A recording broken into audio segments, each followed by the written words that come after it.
My name is Matt Moore. I'm the senior NBA writer for the Action Network. This is your NBA Finals Game 2 Best Bets episode for Mavericks Celtics. After the Celtics crushed the Dallas Mavericks, going up by as many as like 29, and then it got down to 8, and then the shooting variant stopped going wonky, and then the Celtics absolutely cruised. We will break down, we'll give you best bets for this game. We'll give you lots of props.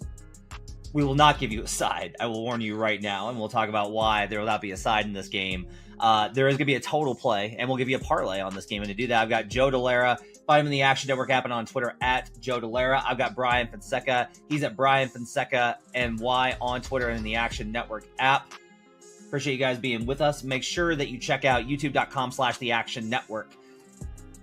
Sunday, we have Action Island, a live show that's going to give out a same-game parlay. Lots of props. Good stuff there. Sunday night, after Game 2, we'll do Buckets Live, and we'll react live to the Game 3 spread, as well as talk the series price. Phil and I'll be on that. I think I've got somebody else coming for that as well. But check it out. We're going to start in the fourth quarter and live bet as that goes through that game. We'll go through that game, and we'll, like, if we're sweating stuff, we'll talk live bets. It's really fun. Check it out. Good second screen experience for you. Just go to youtube.com/The Action Network in the fourth quarter, and you can find us there, as well as after the game, reacting to as those prices come out. It was awesome in Game 1. We're going to do it again for Game 2. We will also do Buckets Live for every game of the NBA Finals, no matter how long the series goes. I will not be with you for Games 3 and 4, as I will be in Dallas at American Airlines for Games 3 and 4. Also, download the Action Network app. I'm going to have an article breaking down all sorts of matchup stuff from Game 1, so you can kind of look at some of the stuff that we'll talk about today. You'll be able to see clips and more detail on that as well. Brandon Anderson's got an article in there recapping Game 1 and kind of his thoughts on the series, which all of us on Celtics are like, see? And now we'll see if there's adjustments to be made, and we'll get into that. As we always do, we'll go around the table and we'll give our best bets for Game 2. I will go first because I never go first.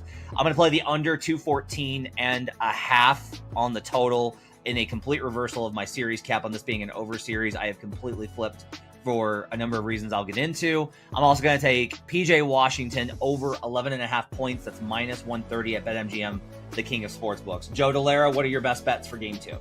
I like a couple of different plays. I like Jason Tatum over 14.5 rebounds plus assists. I like Kristaps Porzingis over 3.5 first quarter points. And I like Luka Doncic under 8.5 assists. What's the juice on Porzingis over 3.5 in the first quarter? Minus 125 now. Okay. Brian Fonseca, what are your best bets for Game 2? I like PJ Washington over 1.5 threes. That's out on the market, minus 130. I like Maxi Kleber to hit a 3 plus 100 out there. And I'm also with Joe on Tatum over rebounds and assists.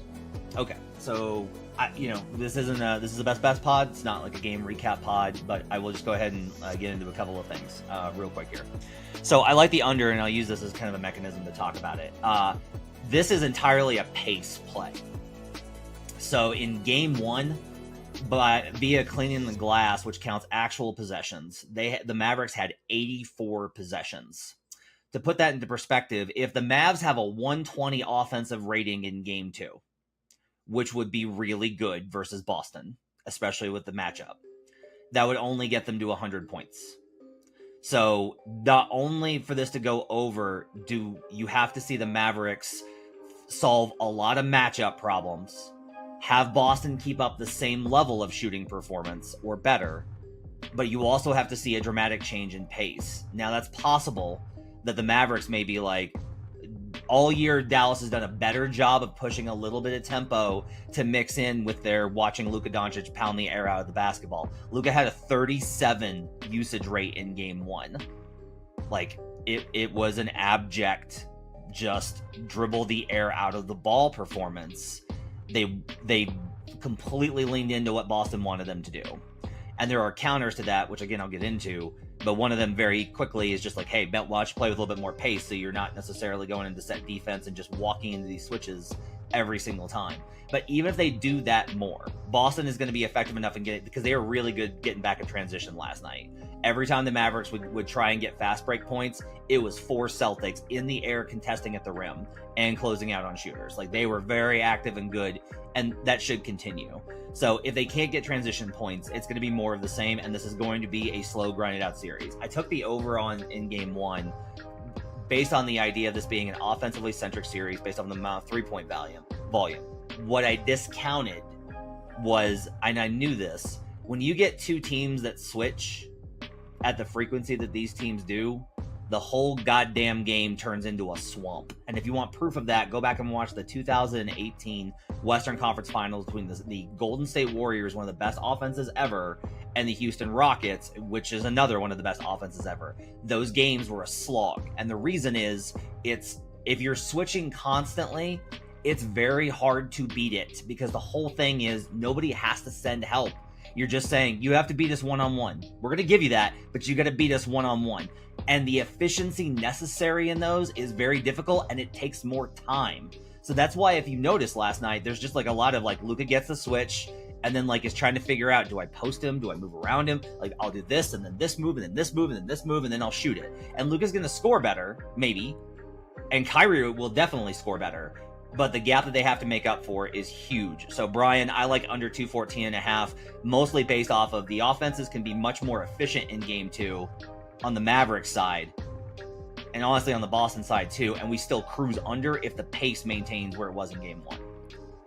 You know, and what we were saying last night was Dallas, to me, slowing the game down actually works better for them than it does for Boston. Not that Boston can't produce if it slows down, but Boston is better in terms of transition defense. If Dallas is able to slow the game down, they don't have to worry about their own woeful transition defense. And Boston is a team that obviously they shoot the most threes in the NBA. What you want to do in transition offensively is get to the corners, shoot threes. And I think if Dallas is able to sort of mitigate the pace and sort of manipulate it, make it a slower game, not with Luka pounding the ball out, but make it a slower paced game so that they can actually move the ball around, because they had 9 assists. Luka had only 6 or 7 assist chances, 1 assist in the game. Like, they have to figure out how to sort of move the ball effectively, but not move the ball too quickly, if that makes a lot of sense. Like, not actually speed up the pace and have too many possessions, because you don't want to give Boston too many possessions. It's almost like in football where you want to continue to run the ball and you want to keep the other offense off. You know what I mean? On the sidelines for a while. I kind of look at it in that perspective. So for me, yeah, like, I agree. And I think the under, I mean, in the playoffs, I tend to lean under anyway, because historically that's what we're told. Like, watching 2 teams that like to shoot a lot of threes, although Dallas didn't last time around. That's another thing that's going to be interesting to see. It's like they shot their worst 3-point attempt rate since game 1 against the Minnesota Timberwolves. They only shot 32% of their shots from 3. And they cannot survive a Boston Celtics series if they're going to just distribute their offense in that manner. I'll say we'll talk about it. There's ways that they can get those numbers up, but it's going to be tough. Like, Dallas is very much like, no, we're not helping. No.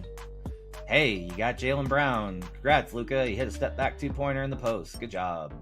Don't care. If you're not hitting threes, you're not keeping up with us. Brian kind of stepped on Joe's Luka cap, so I'll let Joe give the Luka cap here, because we looked at potential assists this morning, Joe, and it was not a case of the Mavericks simply not hitting shots for Luka Doncic, and that's why his assist total was so low. In fact, those opportunities were not there. 100%. And, you know, Brian laid out the numbers. Luka had 1 assist on 7 potentials.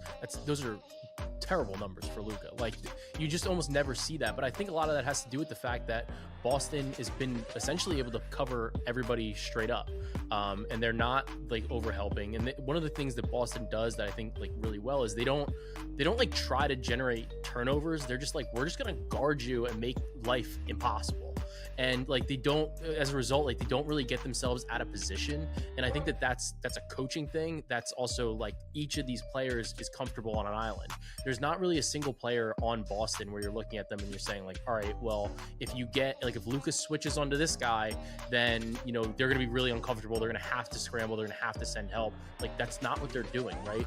And as a result, it's making it a lot harder for Luka to find people to pass the ball to. And I think that that's something that probably continues to translate. Even like Al Horford played and covered Luka. I don't know if I want to say that he covered him well or Luka just kind of missed shots, but either way, like the shots that Horford was giving him are shots that Luka wants to take. And, you know, if this is another game or another, you know, the series kind of progresses here where there is a lot of switching, like you mentioned, Matt, Luka's going to wind up wanting to shoot the ball. Like he's going to say, like, I need to shoot the ball. I have to generate offense. I am the offense here. And I don't think that it's going to necessarily translate to him taking, you know, getting other players involved, picking up those assists. Boston's done a really good job of, throughout the course of the entire season, limiting corner threes. That's something that Dallas has thrived on throughout the entire postseason. And given the fact that Boston limits those, I think that that's really a detractor for these Luka assists. So I like under 8.5. I'm a little surprised. Like, I understand why the books didn't adjust it down to, you know, like a 7.5. Just based on, you know, trying to probably balance it a little bit. But at the same time, I think the 8.5 is too high. It's already picking up juice, like, as the day goes on. So like I'm grabbing it at minus 135. I still think the under is a good play here for Luka. Couple that with a lot of the pace information that you gave before. I think that there's just not going to be as many opportunities for him to set anybody else up, let alone convert. You said Luka, I am the offense. Would you say he is the system? Would you say he's also? I think we much can go like there. Much like the player that he is most similar to, despite what Mavs fans try and tell me. Okay, so I have a concern. It's a small concern, and I don't think this is a reason not to play it, because Joe's very right about this, and I get too in the weeds on matchup stuff, and the overall numbers can play out. Here's my concern. So in game one, I had someone with access to Second Spectrum look this up for me. I asked, how many possessions did the Mavericks run double screen action for the primary initiation on ball? Okay, so all that is just like, they did this. They murdered the Wolves with this. This was the big adjustment from Jason Kidd, is that he went to double screen action. They did it a little bit versus the Thunder, but they did it a lot versus the Wolves. Now the Wolves run a different system, but it is notable here. The Celtics don't want to switch Kristaps Porzingis onto Luka. That's the one that they'll try and avoid. They actually play a high drop in those pick and roll situations to try and contain. What you can do is you run double screen, and now they have to navigate, like, all three guys, ball handler and both screener defender, have to navigate all of those switches clean without giving up the one that they want. And so that causes a lot of problems, especially because it gives the screener so many options. Because the second screener can set a hard screen, or he can slip. The first screener can set a flare for a pick and pop, or he can slip. The first screener can screen the second screener if it's PJ Washington and he flares for a three. Like, those mechanisms are that's how you fuck up a switch screen scheme. And they didn't do that at all in game one. And that is a very purposeful, as much as, like, I don't like to, if Jason Kidd doesn't do this in game one, I like to think that it's like, look, for whatever reason, he doesn't think it'll work. But there is a possibility, given that Jason Kidd has been in about 1 million playoff series, that he was keeping some bullets in the chamber.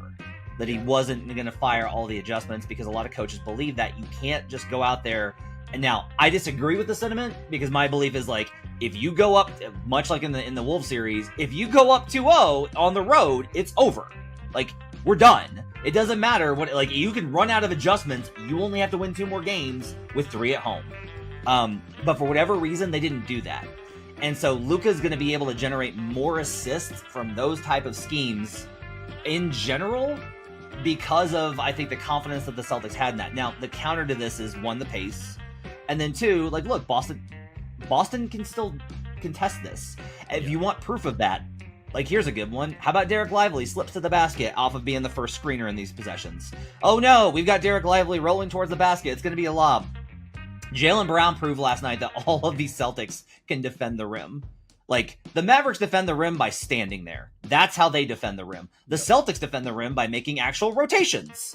And so, like, they're able to contest those types of things. I still think there's value on Joe's bet. I do say I am a little bit concerned that the Mavericks were extremely vanilla with the offense, and if you add anything in, that's how you're going to start forcing help, which then provides more of those corner threes.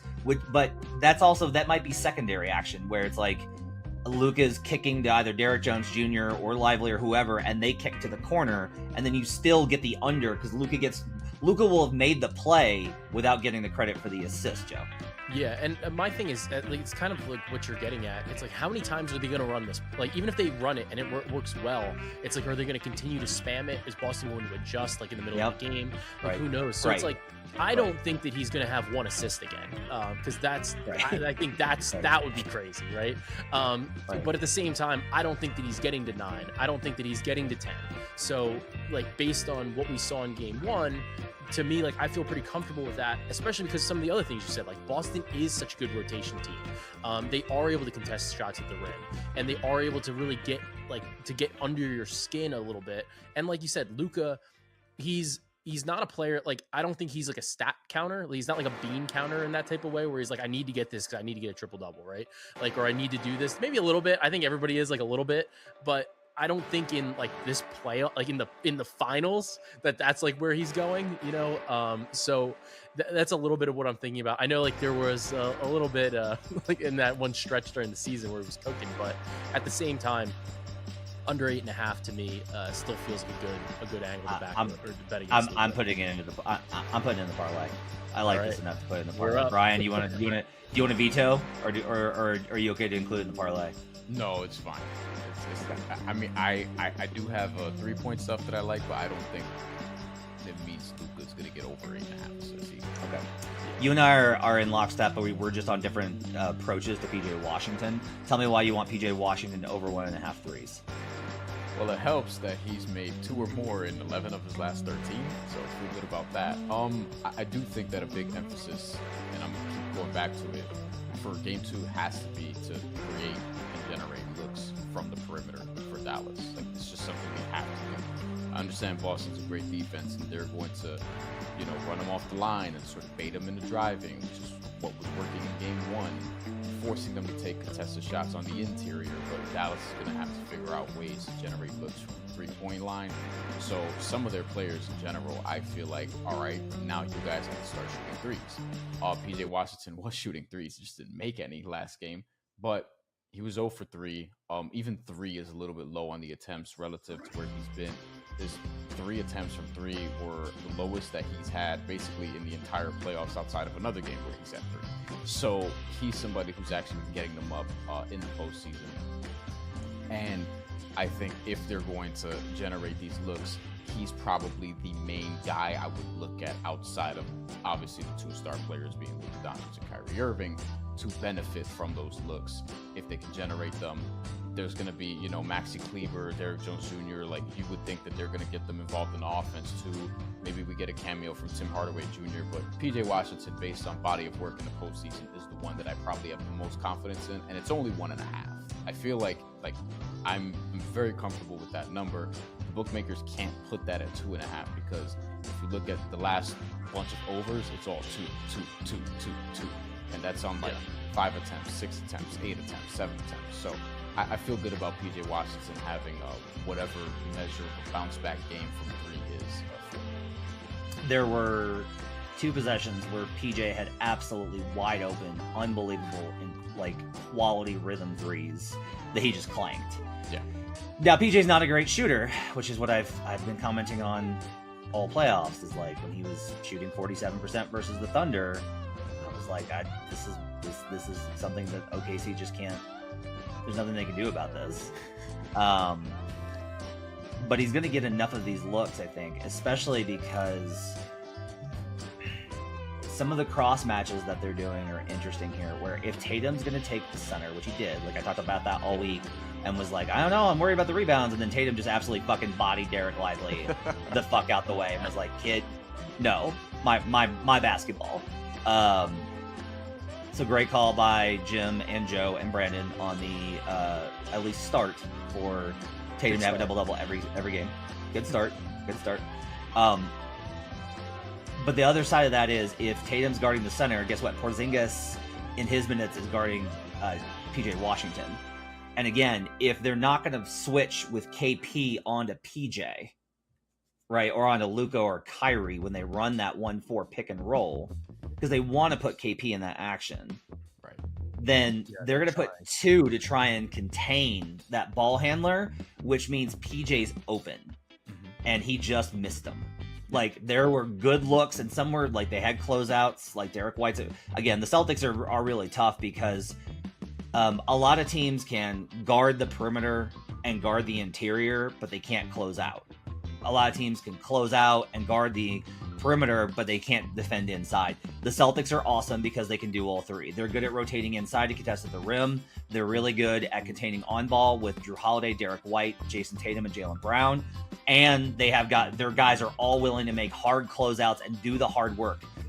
They are really good at those closeouts. If you want a good comparison, go watch Luka Doncic try and fucking contest any closeout last night. The exact opposite of that, because oh my god, it was pathetic how lazy they were. But I throw a lot of shade here. I just like, it stands out on film. When Luka has an awesome game, I promise I will talk about it. It really stands out on film how much they cooked him in that game. But PJ's gonna be open on those possessions, and so I'm with Brian, but I want the points because I think that there's a chance Boston's still going to be like, let's close out really hard and not give up those threes, because we keep those threes down, we're going to win with math.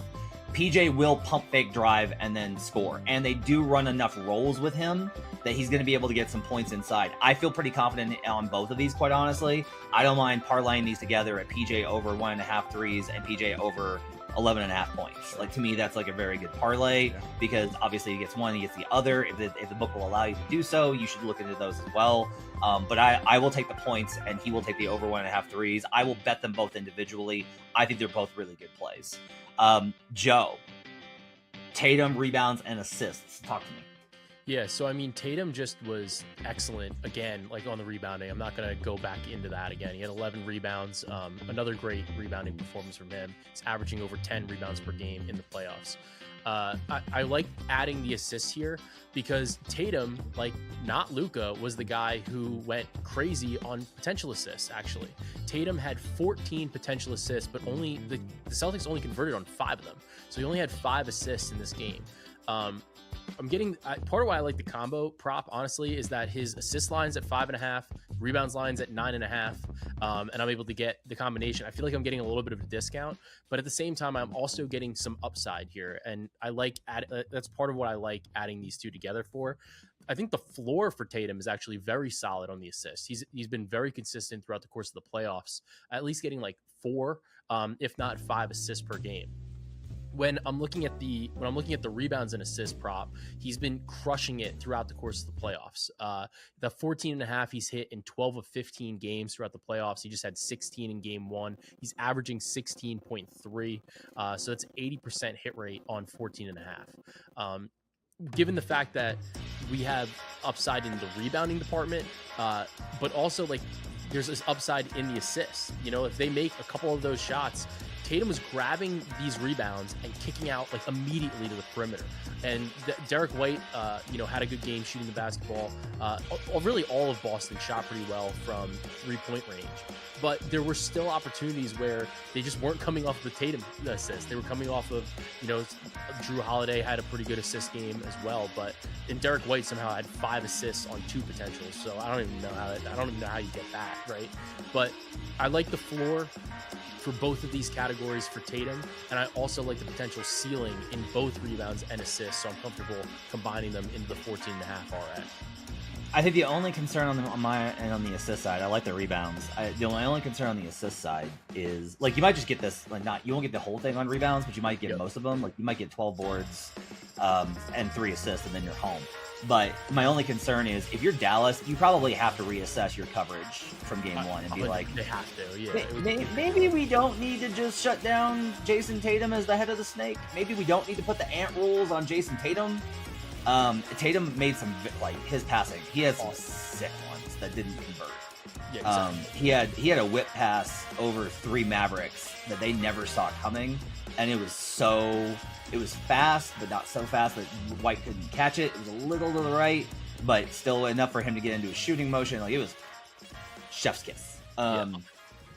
I'll So put like it this way: Go ahead. he's had five or more assists in 12 of 15 games. So, and then the misses are he has 2 at 3 against Miami, who we know like kind of limits that. Like that's just not like a series that he's going to get him in. And other than that, the lowest he had 1 game at 4 against Indiana. So like, if you like, to me, I was like, if I like the rebounds at like 9.5, and I'm pretty comfortable there, like grabbing the combo prop and saying like, well, like his floor has basically been 5.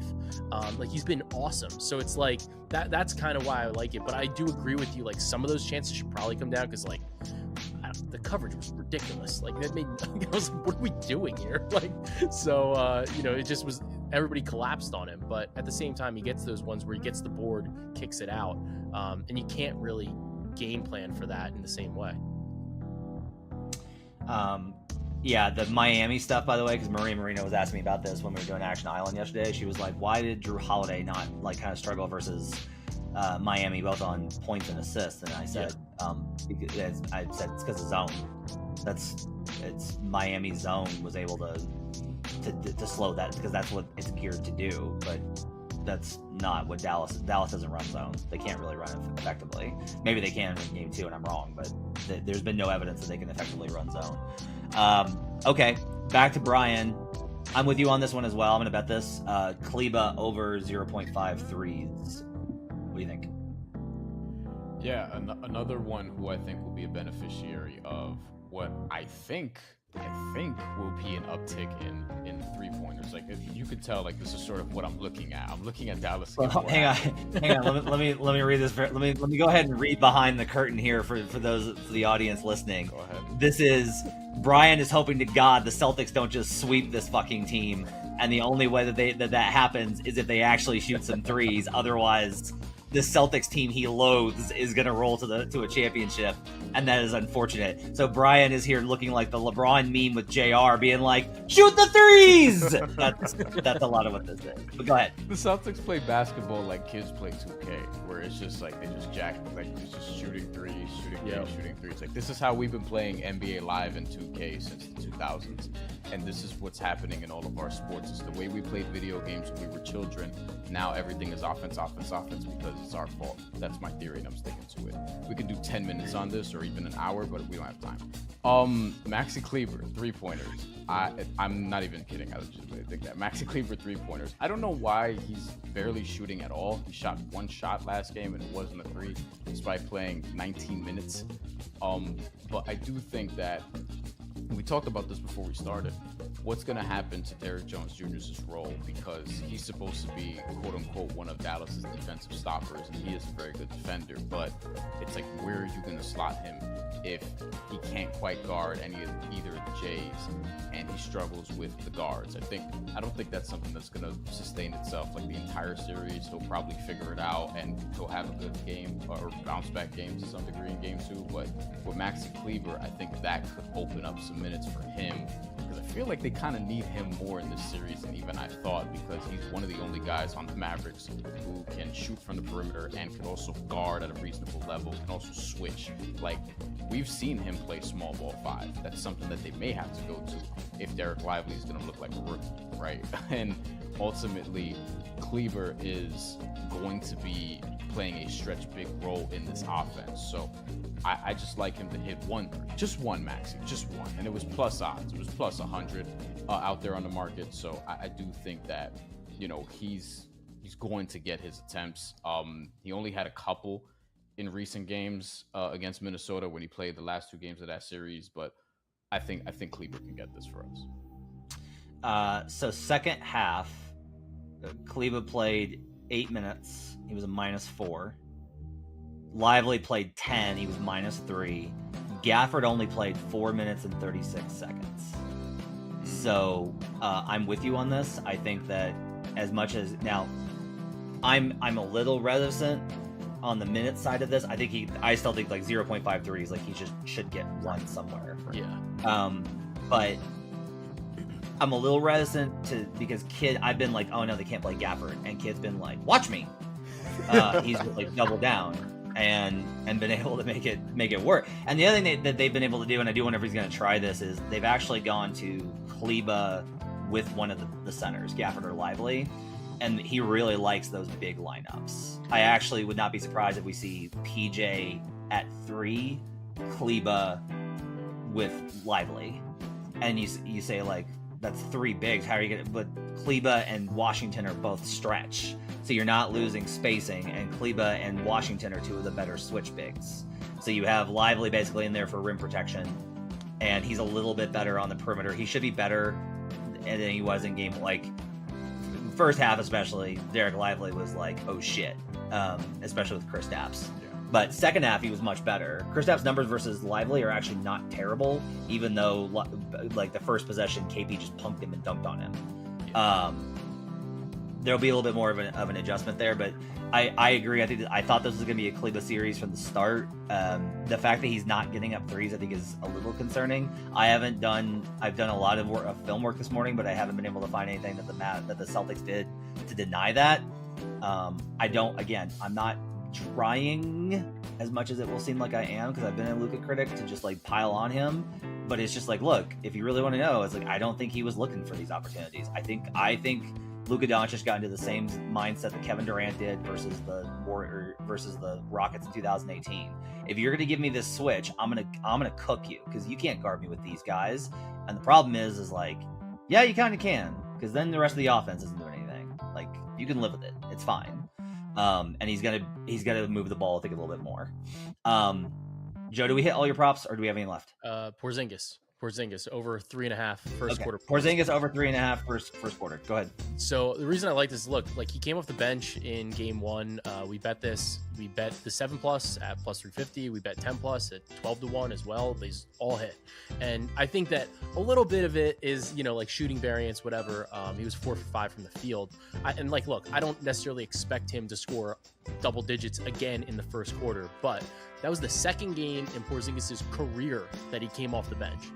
Second game in his career. I was like, when they announced the lineups, I was stunned. Right?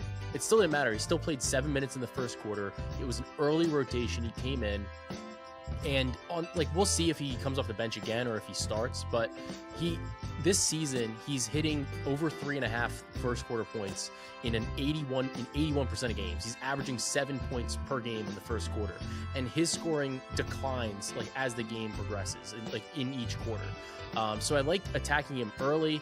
I still think it's a good matchup. I think that, to your point, Matt, the kid still wants to play Gafford. Gafford probably still starts then. And maybe we see those minutes. I think he was still good against Lively, even when those minutes kind of happened.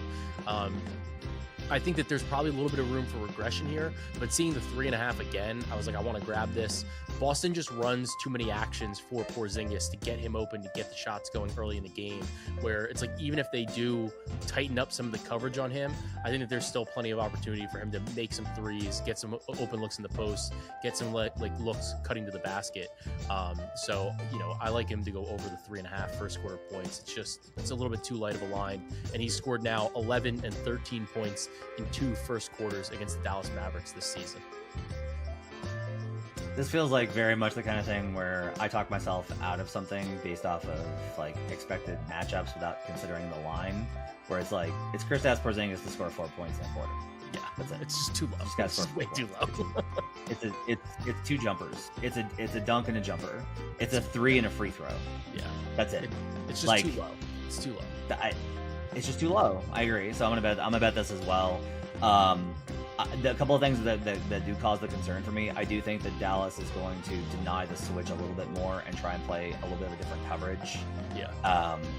To keep him out of having size mismatches, but they're also going to live with a lot of the shots that he hit. Like, he had one that was like a pivot sideways free throw line post up over Derek Jones, where it was just like that. You got to live with that. And then he cooled off in the second half in particular. So the other thing I am a little bit concerned with is he doesn't play for a month and for 2 months. He comes back, he looks awesome, and now we're 48 hours, or not 48, we're 72 hours later, he's got to play again, right? Yeah. So he doesn't get 4 months off in between games. What does that look like? At the same time, it's again, 4 points. 4 points. Yeah, I do think that some of those should probably dry up, like those like some of those post up shots from like long two, like those are the ones that I'm concerned about, at least for the upside. But I still don't hate like playing like 0.1 of a unit on those. Like if you're already betting like to win 1 on the over 3.5, it's just too low of a line. And like given what he can do and like how fast he can score, to me like this is just a great opportunity to keep buying low on a guy where I think that they can't really set the line properly, because he's like, we saw it, he is the first guy in a blowout go to the bench. Like he's not going to play. Like the minutes limit, I get it, like they're like, oh, he's got no restrictions. The restriction is if we're up big, or probably if we're down big, he's coming out of the game. Like we're not going to push him. So like, he only played 21 minutes, but a lot of that was in the back half. Yeah. So I like attacking him early, where like his full game prop is 15.5, and we're getting 3.5 in the first quarter. It's just, I don't know, it just doesn't really make a lot of sense to me. Unbalanced. Yeah. Brian, I'm a little surprised you didn't get in on a Kyrie over. I'm a little surprised that you didn't want to bet Kyrie in a bounce back spot. I'm still probably gonna take the assist because I was on that for the series anyway. For me, it's like he's being guarded by Derek White. Like, I don't think he's gonna shoot 6 of 19 again. And I think at some point, yes, great offense can beat great defense, but He's also. I'll say this: I don't love where his head's at. For him going out there post game and being like, I thought it'd be a little bit louder. Honestly, I'm like, he's too happy. He's too happy. Don't know. Like he's too. I mean, hey, I felt this way about the Mavericks when like one of their pregame comments was Luka being like, "We deserve this," and I was like, "Deserve what?" I was like, "You haven't done anything yet." I don't know. And like you've won the conference, and then you deserve credit for that. Like I do think that there's winning. Like it's not like the only people say this that like he's gonna win something. And I'm like, he's been like Jason Tatum. Well, he needs to win something. He's been to 5 conference finals. He's won a last series. Got his ass.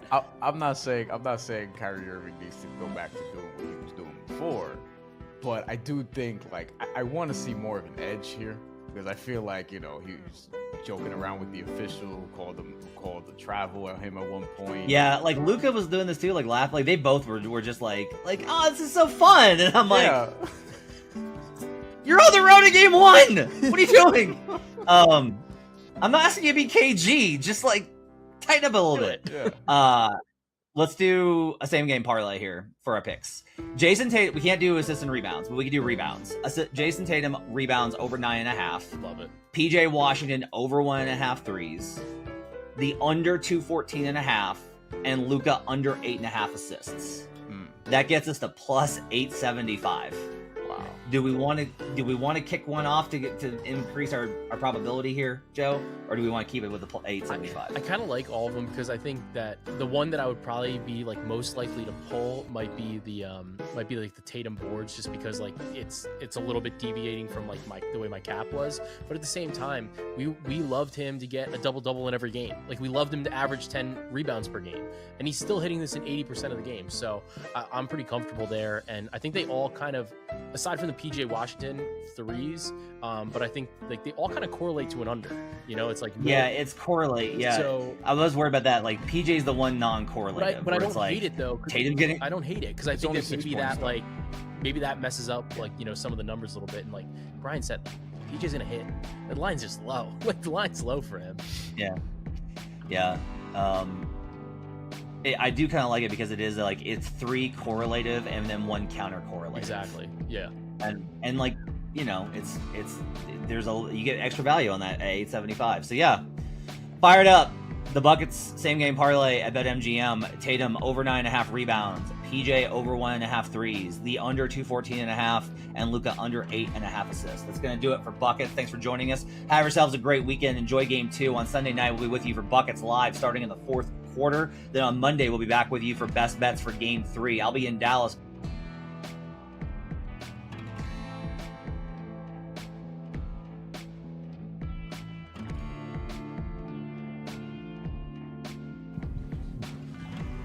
Jason, what stood out about what you guys need to do better going back and watching the film, especially to kind of attack their defense and some of the switching that they're doing there?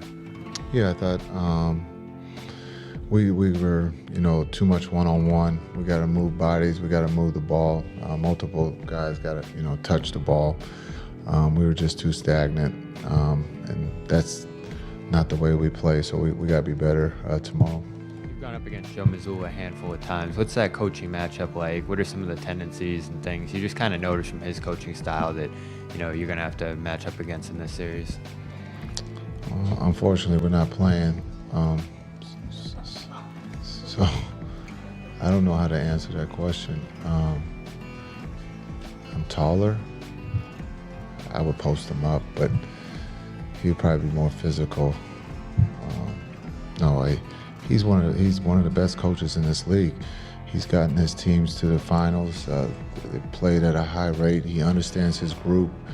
And so when you talk about Joe, he's done an incredible job. And it's not easy, especially when you're favored or supposed to, be somewhere. It puts his group plays at a high level. His group plays hard, and he's one of the best coaches in the league. So for that, we got our work cut out as a coaching staff.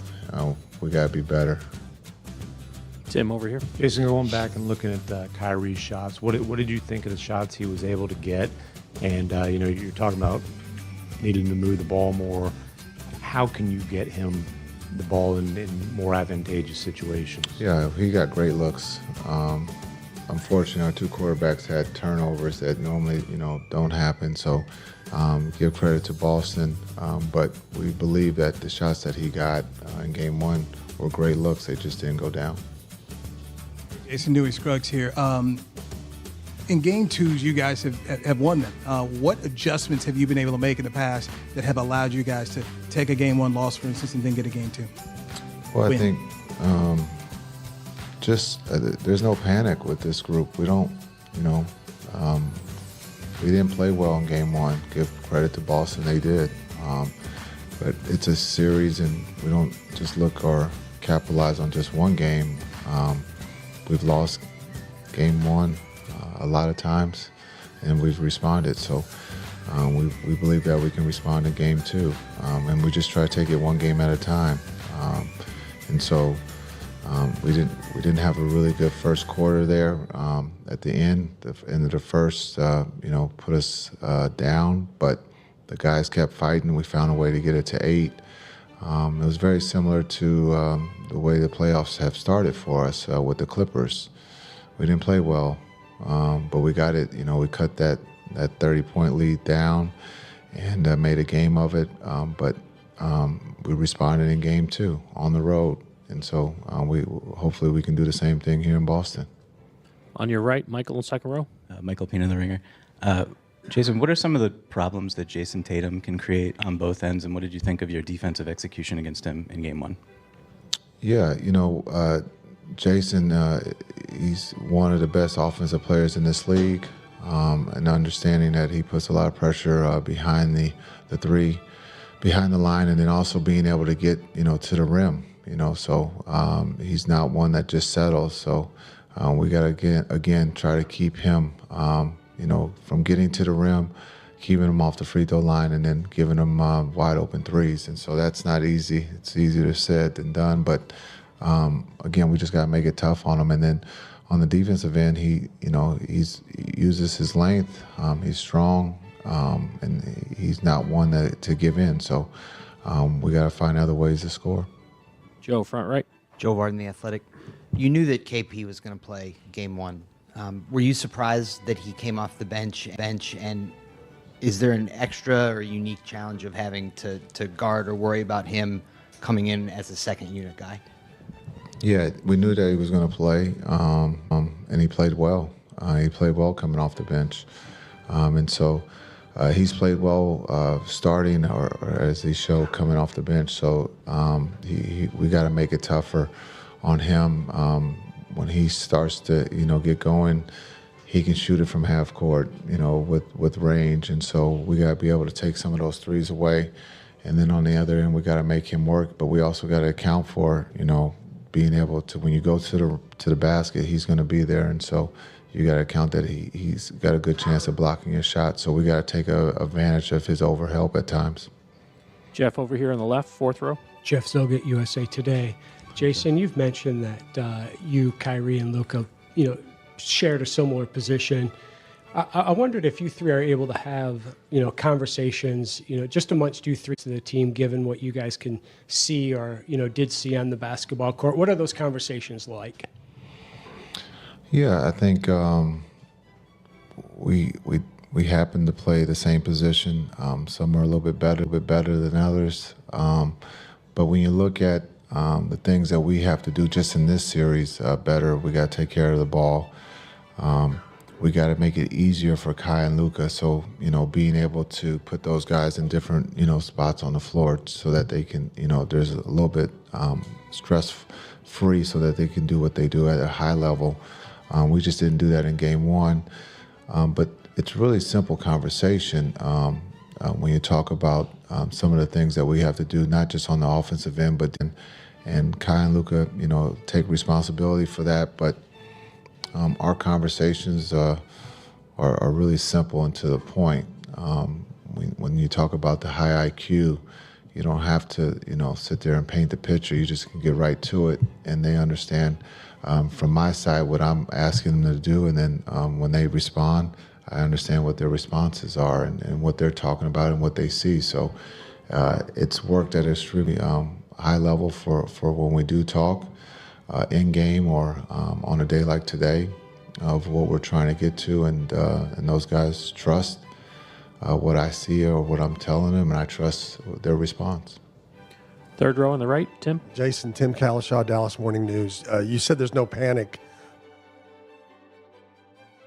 Kind of worked because they got it down to 8 pretty quickly. Did you think the team was being a little too either fearful or maybe even respectful of the, Celtics environment? You got young guys come out here and they see all the championship banners and everything going on. Why did you tell them to have fun? Yeah, it's not about screaming or yelling. It's about with Luka having the ball, getting pressured a little bit in the backcourt, taking some time off the clock, and then getting into your half-court offense. When you watch film with the team, was there anything you saw about maybe getting into the paint a little bit more to rotate some of their defense so you can get maybe lobs or those corner threes? Is there any adjustments that you'll have for that? Yeah, we'll make some adjustments, but Boston's going to give the layup to Luka, so he's got to take it. And so they're not going to give him the lob. And they're not going to give the corner three. And so it's 2-on-2, and so we have to take advantage of that. And we miss some layups. We miss some shots in the paint. That happens. But we believe that Kai and Luka will get into the paint and make them in game 2. But there's no different than what we saw in Minnesota.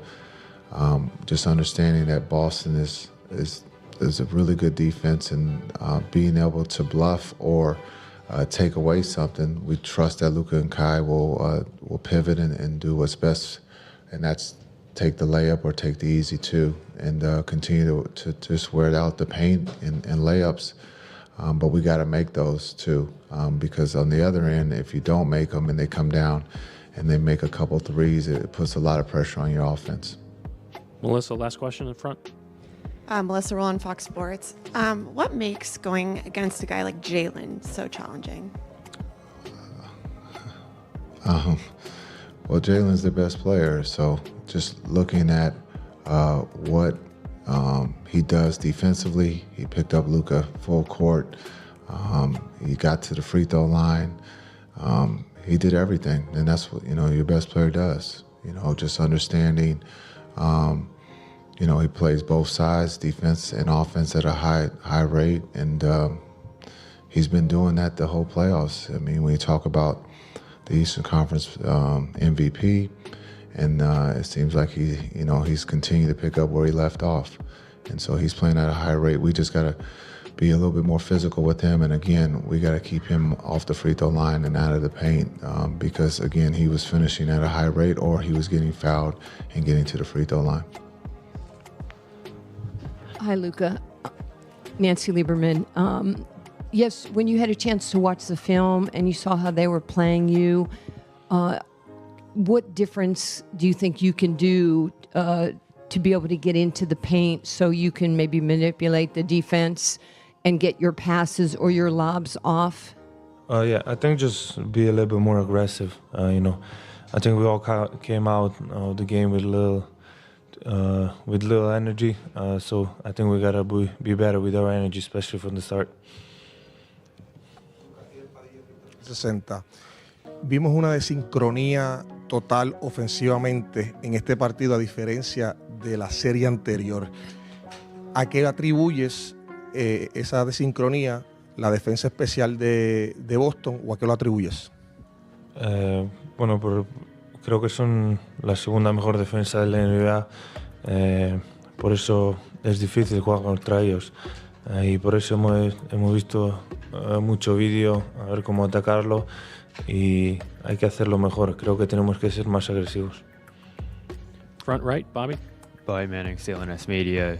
Luka, Kyrie's talked a little bit about, how the crowd gets on him here, how he kind of deals with that. When you hear them kind of going after him, is that something you take personally too? Do you guys talk about that? Like, is that something that kind of impacts you at all, kind of here in Boston? No, I don't think so. We just, we talk about it, but we just got to stay together. I think we talked about too, we got to talk more on the court than we did in game one. So that's got to be better from my side too. Luka, por acá, Pedro Silva, Univision Dallas. Preguntarte, hace unos minutos Jason Kidd hablaba que en el primer partido, durante el medio tiempo, les decía que tienen que divertirse, que tienen que tratar quizás de enfocarse en jugar el juego. ¿Crees que es algo que sintieron la presión o que algo que han hablado entre los compañeros para tratar de solamente salir ahí y divertirse en estas finales? Bueno, sí, creo que es muy importante lo que ha dicho Jason, divertirse. Pero también tenemos que hacer un mucho mejor trabajo en la defensa, quitar esos triples que han sido muchos liberados y contestarlos. Fourth row in the aisle over here. Hi, Luka. Esteban Bustillos, GBH News. You've been in Dallas your whole NBA career, and after going through Game 1, having the emotions sort of calm down, I wonder, have you had any time to reflect on what it means for you just to be representing Dallas here in the finals? It's big. This is the team that drafted me. The team that believe in me, so I'm really happy to represent Dallas. Hopefully it's not the last time, but I think the whole Dallas is proud of our team, so I'm happy to represent them. Back left. Tedaj Lam pred Pop TV. Luka, vaš trener Jason Kidd je bil v položaju, v katerem ste vi, igral je v finalu, osvojil je finale. Ma za vas kakšen poseben nasvet, ste se kaj posebej pogovarjala? Ne, niso se nič posebej pogovarjala. Sam zadnjič mi je rekel, da oni so tudi izgubili prvo tekmo, se spomnim. Drugo so prišli nazaj. Mislim, da 20 pik so izgubljali, tako da samo treba se sfokusirati na naslednjo tekmo. Back center. Next question. Thompson, Thompson Twin Network. I was wondering, when you play, it seems like you play so freely and you have so much fun. And I was wondering how you are able to balance playing freely and being serious at the same time. I don't really know, but I just trying to have fun. That's the game I love. That's the game that gets me paid. And it's nothing better in the world than playing basketball for your job. So just trying to enjoy it. Next one, fourth row in the center. ¿Qué tal, Lucas? Sergio Andrés Drafteados. Después de una derrota como la del otro día, ¿cómo de importante es la química que hay en el grupo? ¿Y cuándo te diste cuenta, si es que hubo un momento, de que era un grupo realmente especial a ese nivel de química de vestuario? Sí, la química está muy bien. Hemos hablado por partido ayer también. La química está bien. Todos estamos juntos, estamos en la misma página. Y bueno, después del traspaso creo que nos hemos esforzado mucho, así que ya lo sabía yo que podemos llegar lejos. Anyone with a last question? Last one on the far right. We'll get the microphone over to you in a second. Luke, a bit of a two-parter. I'll start with a light one. Kylian Mbappe went to Real recently. I wonder if you had a reaction to that? I already knew it. Had you spoken to him at all? No, not yet. Not since he signed. And I guess, do you have a prediction for the upcoming Euros? Slovenia. Okay. Thank you. Thank you, Luka. Daniel Gafford acquired mid-season. What an acquisition he's been. Tatum stumbles a bit, lost it. Kyrie Irving, quick outlet.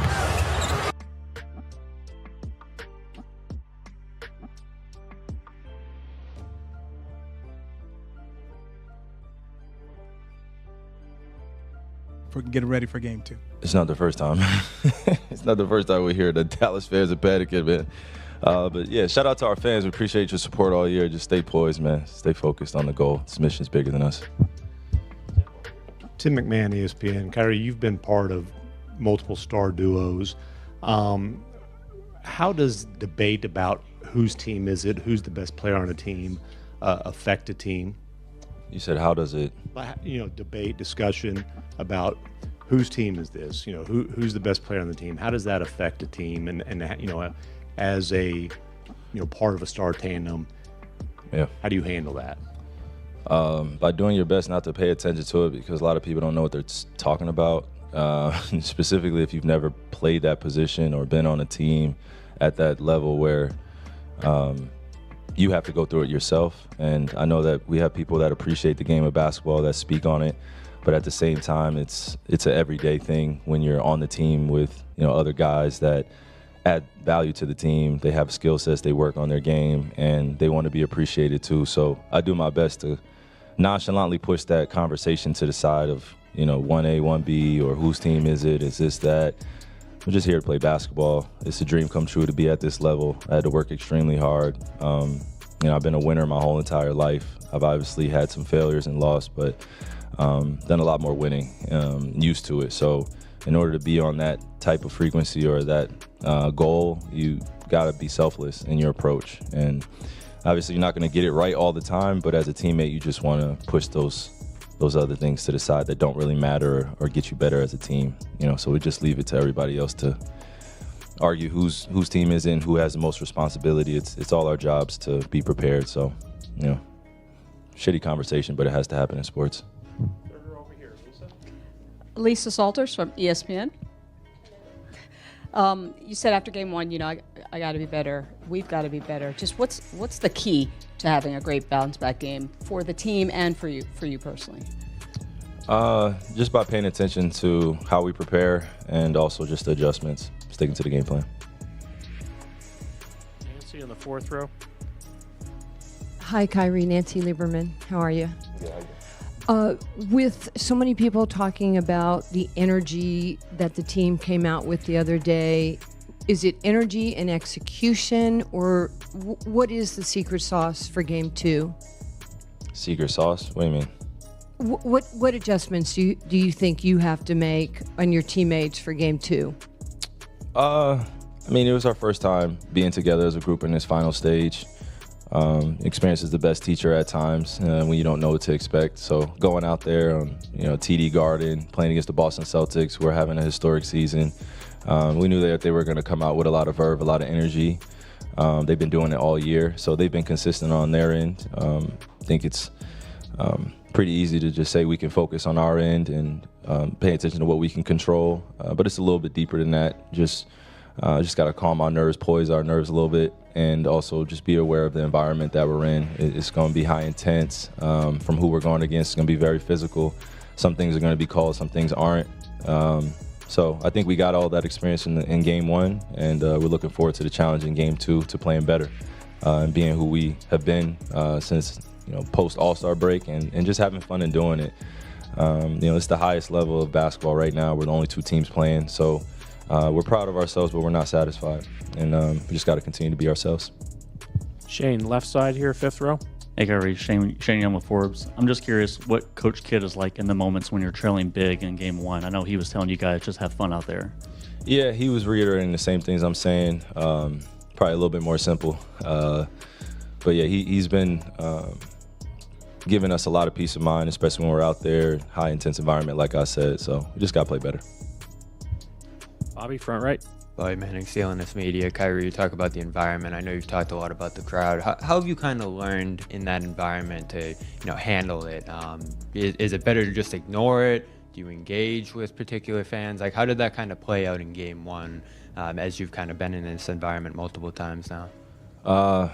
By realizing that I've been in this league for 13 years, and I've been playing against the Celtics for quite a few years, and I have quite a few playoff series against them, whether wins or losses. So I just try to be aware that this is a new space that I'm in as one of the leaders of the team and with a new group, and giving them that peace of mind. Like I said, when things get tough, we're going against a very historic team in the Boston Celtics, but we're a great team too, and we earned our way to be here. So we just got to remember that. And engaging with fans here in Boston is always fun. Like I said last week, it's something I've turned the page over onto, but people continue to ask me about it and what I think about it, which is cool too. But yeah, this is what makes sports fun. This is what makes the stories fun. Getting a chance to go against a giant like this, whether it be just talking about the team or talking about the environment and the fans and how crazy it can get. This is what I imagine it being like, getting to this stage again, earning our way to be here with my teammates, and being able to put our best foot forward, going against the best of the best. That's all you dream of. Everything else is just extracurricular. Again, in the second row on the right. Kyrie, Mike Leslie, WFA. I feel like during your time with Dallas, part of why you've had the success that you've had is because you've been able to just focus on basketball. In this series with so much hoopla surrounding your former time with the Celtics, there's blow-up dolls of you outside the arena. There's a lot of things going on. What else is there? There's some things that I probably can't get into right now. But I feel like I'm wondering from your perspective, because I don't know if everybody made a big deal of the shamrock on your pants at shoot-around earlier this week, and I don't know if there was actually anything to that or not, but you made the comment post-game the other night that you thought it was going to be louder in here. And I guess what I'm wondering is, has this been the hardest moment for you to laser in and focus on basketball because there is so much other stuff going on? No, not really. Again, I've been able to grow over the past few years to put basketball in perspective. This is an incredible experience that I get to live out for quite a few years in my life. I'm going to learn a lot of lessons that I'm going to apply to life after this.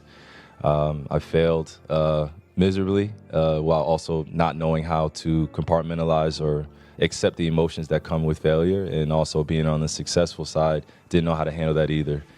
So the past few years have been about that growth perspective for me, and learning how to handle myself in situations and circumstances that are going to be more beneficial for me to learn now than learning it when I'm 38 years old and I'm looking back at my career and I don't even know how to celebrate that. I don't expect to be celebrated by everybody. I'm going to, still be aware that a lot of people want to see me fail. But again, I think I pay attention more to the way that I'm celebrated from people that love me unconditionally, and I go home and I have a peace of mind. And thinking about my time in Boston, I could go down a myriad of things that none of you in here know that I was dealing with.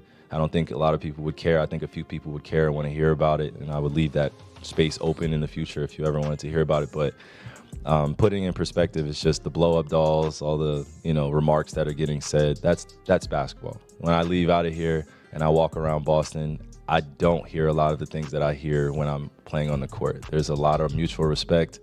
There's a lot of eye-to-eye communication that's built on just being human, and they appreciate the things I do off the floor as well. So there are a lot of Celtics fans out there that still love me too, surprising to everybody. But when I'm on the street walking around, which I do, it's a lot of love. I get a lot of embrace. I take pictures. My dad is here. He played at Boston University. So there has to be a respect there, because if anything happens to my family while I'm here, then it goes way beyond the game, And I don't forget things either. Somebody threw something at me here while I was here. I've heard it all.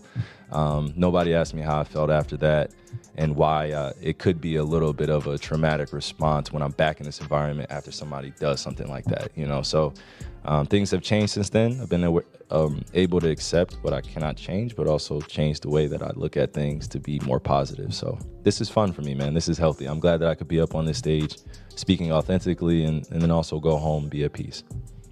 Fourth row, Jeff on the left. Jeff Zilliott, USA Today. Kyrie, when it's you, Jason, and Luka watching film, talking basketball, how unique or different of an experience is that maybe when it's people who don't quite have the same collective experience and see the way you guys see the game? How unique and different and enjoyable is that? Yeah, teaching is fun. Being a student is even more fun. So when you're in a film session with Jay Kidd or or Coach Sweeney or even Luka, myself, and the rest of our guys. There's a lot of honest communication going on, just what we see, and we always make sure that we're aware that we're a new group in this environment too. So give ourselves some grace, give ourselves some patience, and just be ready to play our best game every day as we prepare. The things that we see out there, we got to talk about it. Some of the cues that you would normally have when you make it to this level, we're still developing, and that's okay. So as we look to become an even better team, a greater team through this experience, this is what's needed. It's just that honest communication. Last question, back center. Asar Thompson, I was wondering how you managed to stay locked in this deep into the season and take care of your body, and how do you train in order to get to this point in the season? Because, after my rookie year, I learned that, we haven't been playing for like a month and a half, and you guys are still going like every day. So I was just wondering how you're able to take care of your body and how you train for that. Yeah, I would start off with this, Asar. Try not to get FOMO as best you can, just because you're so used to playing every single day, working out every single day towards a goal. And now that goal isn't necessarily there to win the championship, you have to set other goals, and that comes from a personal standpoint. What do you want to accomplish bringing into next season? It starts now while no one is watching, while it's just you by yourself or with your brother, or you're playing 5-on-5. Just working on the things that everyone said that you weren't great at, or that you could not do, or you see within yourself that you need to improve, because you're seeing how hard it is to get here and how long you have to stay locked in, as you said. So I've been able to find some peace of mind throughout this journey, throughout this year, of just making this phrase like our team bonding thing, like just peaking at the right time. Some teams peak really early, some teams peak in the middle of the season, some teams start peaking at the end. Some teams get into the playoffs or get deep into the playoffs and they peak. So it just depends on where you are as a team and your understanding of what you're doing, and also appreciating all the hard work that it took to get here. A lot of our peers are watching. They're trying to get back to where we are, get here. So we got to be aware that the hunger is going to be in you more next year. But we're also going to be hungry too to, show why we're one of the best in the world. 2 teams left. Dream come true as a kid to be on the finals, see the court change a little bit, see all the stickers, see the 600 media members and credentials that we get. It could be a lot, but it's also something that you want to appreciate, because you never know when you're going to get back. So take your time, but also work your tail off right now, because I know that I'm going to have to get ready for you guys next season. So thank you, Kyrie. Welcome to the NBA Coast to Coast podcast, brought to you by TheLines.com. Coming to you from the East Coast still, Josh Lander, joined by Nate Weitzer. He's on the East Coast as well. And we are looking at Game 2 of the NBA Finals here after a 1-0 start for the series for Boston. Really nice shooting performance for them. Not quite as much from Dallas. We'll be diving into some best bets in this video. Also going to have play of props up in a separate episode, so make sure to subscribe to that page. We're coming to you with every single game with an episode the rest of this postseason. We also want you to head to thelines.com and use everything that's going up on the site right now for the NBA. Plenty of good content to help you as you're making your bets the rest of this championship series. Nate, let's go ahead and get right into your first bet. I will do a little bragging. We had a nice day there, 6-2. The kid went 4-0 myself, but some really good looks in a blowout that probably impacted a few things. So what's your first look here for Game 2? Yeah, we got the under in Game 1, and I think the first inclination is to flip that, and with the same total, think over, because think about Mavs shooting regression. But I'm actually going to go back to what we hit in the Mavs-Wolves series a bunch of times. Both teams over 101. Mavs team total is 103, and if you want to take them and Dallas to both get over 103, that's now at plus 120. You ladder it up a little bit here. I don't think we're worried about Boston scoring much. They're the best offense of all time, and as we saw with Porzingis back out there, are a real problem to defend. I don't think I think that's the one thing you can't count on is Porzingis making 6 of his first 7 shots and just like breathing fire. But he's a pretty damn efficient shooter, and Dallas is having trouble getting switched on to him, and he's going to have opportunities to hit. But what we're going to focus on is how bad Dallas shot. And you'd say Boston played really great defense. They matched up well. There were a ton of open shots given up, but miscommunications, by just, in general, they were so open that sometimes, you get that butt naked feeling, right? And you can't hit the three. And PJ and Kyrie in specific, 0 for 7 on wide open threes, no defender within 6 feet. And those guys are going to be a little bit better. Dallas as a team, 18% on those open 3-point attempts, and basically only Luka with a good percentage as far as individual guys. There's a little bit of like, we're happy to be here vibe from Dallas after making it to the finals, crushing the Wolves, smelling themselves for a week, exactly like we saw with the Wolves, right? When they beat the champs and then they were going into this Mavs series. But, they did not quite realize, I think, how much Boston is just like frothing at the mouth to get this, right? And they're just like ruthlessly efficient on both ends. And I think Dallas, there was a lot of hesitation, especially from Kyrie when he got the ball. He's like, wait, how do I want to attack? Nobody's moving. We're all stagnant. The team going into game 2 has a little bit of an advantage in terms of like they can make some adjustments, right? And so I think Jason Kidd, great offensive mind, Kairuka, both great offensive players. Like they're going to get some team offense going here. They're not going to have 9 assists as a team again, which was just really rough. And you're not going to score many points that way against a great switchable team that doesn't have weak links to pick at too much. And I mean, but more so, this is just like classic Game 1 Mavs, right? They ease their way into series. They often lay an egg in Game 1, as we saw against OKC. Came right back, 119 points, 11 more assists, 6 more threes, 11 more potential assists. Shot 20% better on catch and shoot threes. So same kind of regression. Minnesota, they didn't even have to have that kind of positive regression just because Minnesota was kind of unable to deal with Kairuka. But they did score more going into game 2 there. They did have a few more assists and hit 6 more threes. And with the Clippers series, yes, they also lost game 1. It took some time to ease into that series. That was just an under series. But with Boston, like, you're going to have to score to keep pace, right? You're probably not going to be able to win this game 2, which is, basically the series in terms of like staying in it, finding some belief here. You're going to have to get over 100. And Boston, I'm not worried about them scoring, like I said. So I think this is a good way to bet both, and you could still get the even money, even if this doesn't go over the overall game total, 214. Yeah, I'm with it. I think one of the things you touched on, but you didn't get as specific as I want to briefly talk about is Luka. Like, Luka also missed. How many in and outs did he have, right? Like, if you go back and watch the shots that he took, like, a lot of in and outs, a couple bad looks at 3, still got the 3-pointers, the 3 threes made, but like not very well. 4, end of the game with 4, but not very many bad looks necessarily, but a few of them were like bad. And then the shots that just went in and out. Like, I think that was a little bit of just that variance that we see. And like you said, open shots all over the place. So I like this. I still, I mentioned it in the first video, like, look, this might be a close series. Doesn't mean there's going to be close games with these two teams. I don't want to oversimplify things because there were plenty of other shots taken, mostly by the Mavs, but the Celtics did what the Celtics do. The dude not taking threes was KP. He took a few, obviously, but he also hit a ton of those mid-range for them, which is what he does. Just shooting over anybody who comes at him because they're not really putting Lively or Gafford directly onto Kristaps very often. There's a lot of, team defense against him and switches that Boston gets. So I still think points are good to come by, but I do think the fourth quarter will continue to slow down. So I am going to go to this under 51.5. 51.5 in the fourth quarter.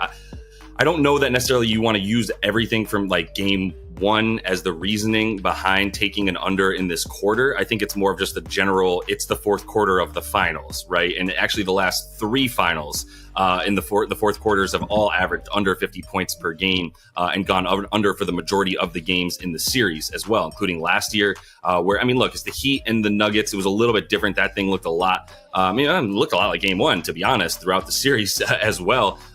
You can kind of say the same kind of concept here, but the same concept applies to the year before, which involved the Boston Celtics, as you know, when they lost to Golden State. That series averaged 46 a game in the fourth, and then this last one here last year versus Denver and Miami, that was 49 a game.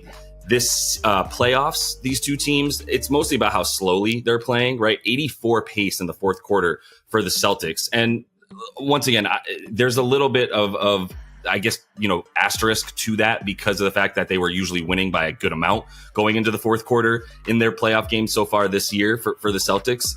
So they didn't really necessarily have to go all out in that fourth quarter, but the slow pace is right in line with how much things slowed down for them in the fourth quarter in general, where they're really just a little bit more methodical. And the Mavs, like, they have 27 a game in the fourth quarter in these playoffs. Who do they play in the fourth quarter? I mean, they were the Clippers without Kawhi, not a fourth quarter team at this point. I mean, we know Paul George not, and then James Harden also just kind of laid an egg there. Most fourth quarters was unable to bring them back ever. And then for the Timberwolves and the Thunder, like Thunder first series, they didn't really have much outside of SGA in the fourth, and they really took everything else out of the game for them. And same for Minnesota, where they just had one dude that you really trust in the fourth quarter. If you can shut him down, but this ain't that, right? This is going to be a little bit better defense coming from Boston than what we've seen against Luka and Kyrie in the fourth quarters, so far in the playoffs. And that was a little bit of the case here. I mean, it was a really low scoring fourth quarter in this last game, played at an 88 pace. 24 points rather. I'm sorry, 44 points scored in that one. 23 for the Mavs, 21 for the Celtics. And you still got a good amount of Mavs starters for about 7 minutes in that game. So I think overall, like, you're going to continue to see, like, if this is closer, assuming like this is closer, then you're going to continue to see that. I don't mind the blowout factor, even if it does come into play. I don't think that going over in the fourth quarter is necessarily correlated to that. Although obviously Peyton Pritchard and Sam Hauser and company being on the floor means a little bit more offense, a little bit less defense, if that were the case in a blowout. But at the same time, like, I would expect this one to be a bit closer than 20 points going into the fourth, in which case, like, things tighten up, man. It's the finals. It's the last quarter of the finals in a game that, like, everything is now feels do or die, because it basically is. So I'll just take them to continue tightening up and go under 52 points in this one. Yeah, I was looking at this as well because, I mean, the angle is Boston slowing it down so much and then also kind of struggling in crunch time offense. Like, whether they're ahead by 18 and, like you saw in game one, they just kind of like sputter down to, throttle down, and then the backups get in there and it's just not the same kind of well-oiled machine, or if it's a close game and they get kind of bogged down and they're not getting the shots they want. And we get a bunch of misses and just slower pace, that it does make sense, even though I think we can still get over the 101 here. But yeah, I think in the finals, this is like playoff games magnified, where unders in the fourth quarter are definitely the better look. So let's zoom out a little bit and look at the series here from an awards perspective. And I mean, we said Dallas has a chance to win this series. I'm not going to be completely swayed off that by game one, but as far as probability, like, I think Celtics are winning this in 5 or 6. I just think if Porzingis looks like that, like we said, like, live bet the series in the first half. And if you watch what Porzingis was doing, it's like, yep. Yeah, that's a big problem defensively, more than anything, more than his incredible shot making. But you can get some serious plus odds right now for, I mean, Jaylen Brown finals MVP is plus 300 or so. And worth a look, certainly. I mean, my biggest concern would be kind of like the voter fatigue, like that people wouldn't want to give him Eastern Conference and Finals MVP and kind of snub Tatum that way. I think you might want to hedge by taking Tatum MVP with the Celtics to win in 5, and that's be plus 500. And so even if you put, 2 other units on Jaylen and the Celtics in 5, which is plus 1,000, or Celtics in 6 plus 1,700. You're still looking at a 2-to-1 return, or if either of those two hit, a 7-to-1 or 14-to-1 return on your money. So guaranteed a good payout here in what I think is the most likely outcome is, I mean, primarily I'm like, what is this movement with the Kristaps Porzingis? Like I said, he did an incredible job in game one in 20 minutes and didn't miss a shot.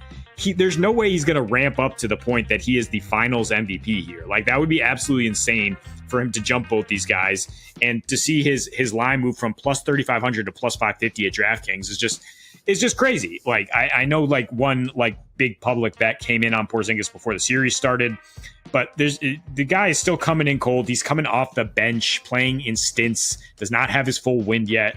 Let's see him do it for a few more games before you give him any shot. Versus, these guys who are just absolute two-way monsters. Tatum's still struggling on offense relatively to Jaylen Brown. I mean, it's been the case throughout these playoffs, and you could argue he has the tougher defender on him. But in this series, you can argue Jaylen Brown has a much, much tougher assignment on the other end, where he's guarding Luka to start and took Luka's cookies a few times and played amazing. Basically stopped that third quarter run by himself to say, like, no, we're not losing game one, with a couple of great defensive plays, finished with 3 steals, 3 blocks. I mean, to me, if you dive deeper than the stats, that's a lot more impressive than Tatum getting like 10 weak side rebounds or boxing out centers, and that's his contribution on the defensive end as much. I do think we'll have some Tatum games in there where he spikes, but Jaylen Brown, consistently should be around like 25 points while playing elite defense, and that's a strong case, I think, for him to get the MVP here. Yeah. The only reason I mentioned it and didn't officially give it out in our futures video about the series as a whole and taking Jaylen Brown, which was like plus 650 before it started. So you did get that cut in half after game one, and it would have been the time to take it, obviously, before game one in hindsight. But it was the voter fatigue that kind of kept me from it, and the idea that like Tatum can't continue to shoot like 30% from deep like he has, but to be honest, like he can. And really, I think we should give the voters a little bit of credit here. Like Jaylen Brown guarding Luka is going to be taken into consideration. I don't think hollow rebound numbers will propel them to take a Jason Tatum pick there if he's averaging about 20 points per game, and Jaylen Brown's also at about 22 points per game. Maybe Tatum has a few more rebounds and assists, which he almost definitely will finish the series with.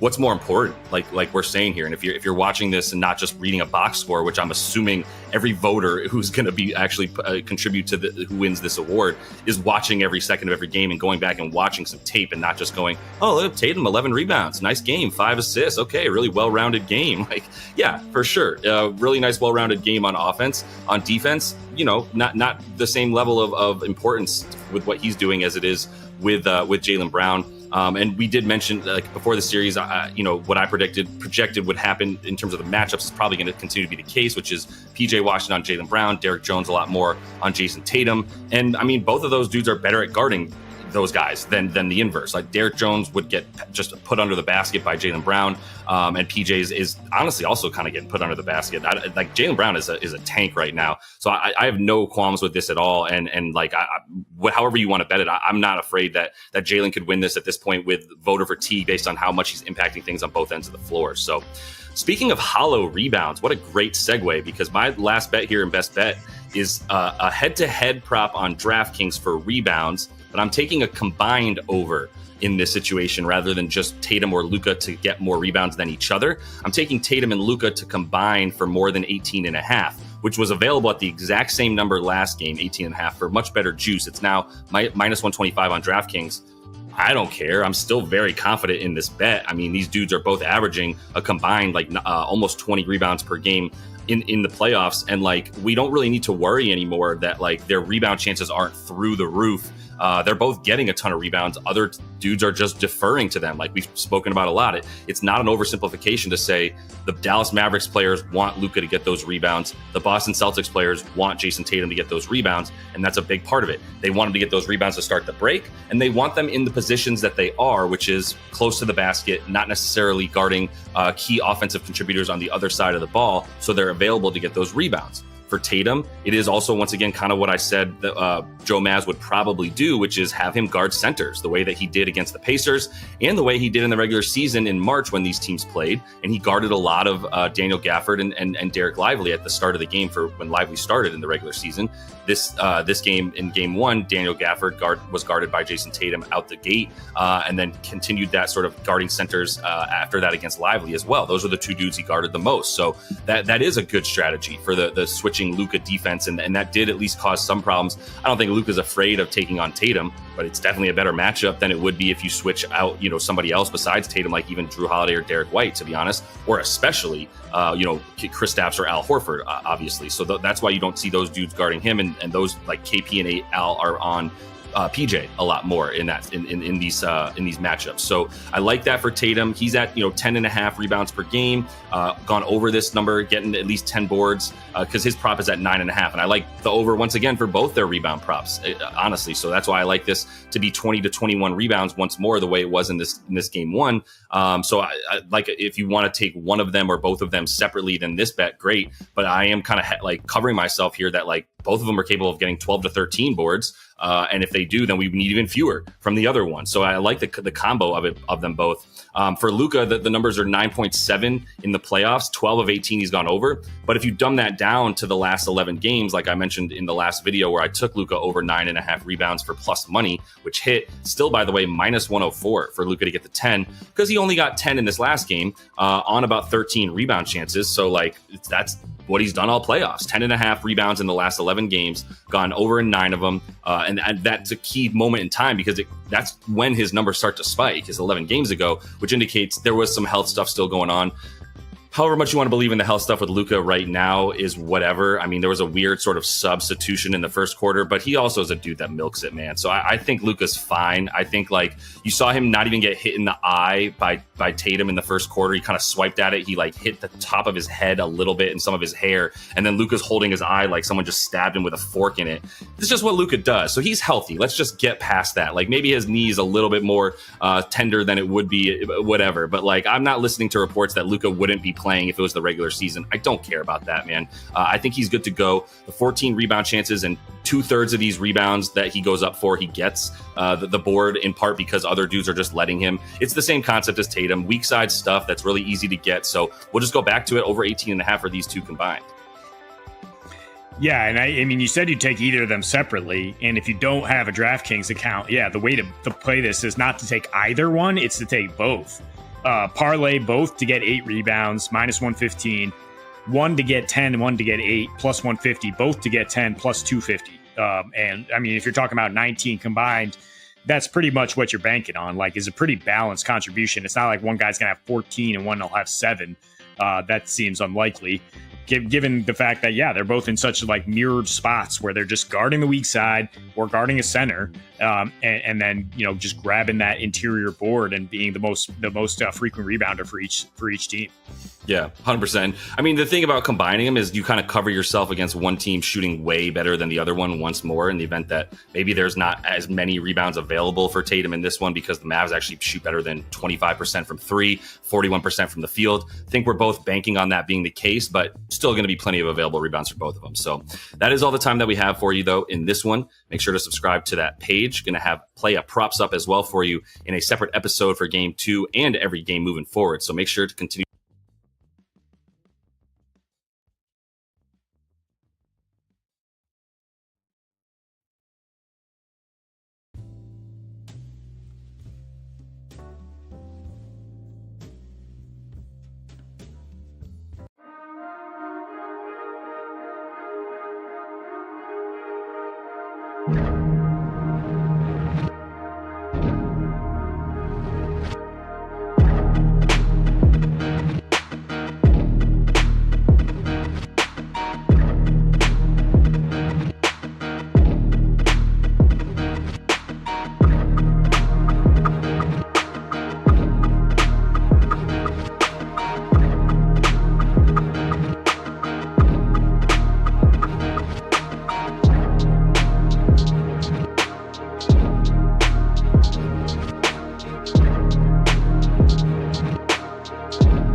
Bye.